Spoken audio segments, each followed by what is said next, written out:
एक बार एक व्यक्ति की भक्ति से प्रसन्न होकर ईश्वर ने उसे दर्शन दिए और उसे कहा कि मांग, तुझे क्या मांगना है, मैं तेरी एक इच्छा पूरी करूंगा।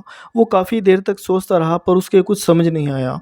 तो वो ईश्वर से अनुमति लेकर कुछ समय के लिए अपने घर गया। उसने अपनी माँ को बताया कि माँ, ईश्वर ने मुझे दर्शन दिए और कहा है कि मैं तेरी एक मांग पूरी करूंगा। उसकी माँ आंखों से अंधी थी, तो वो बोली कि तू मेरी आंखें मांग ले।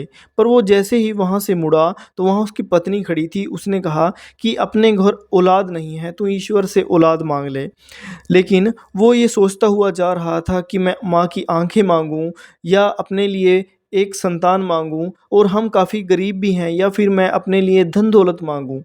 तो वो इस दुविधा में पड़ा हुआ जा ही रहा तो उसे रास्ते में एक संत महापुरुष मिले।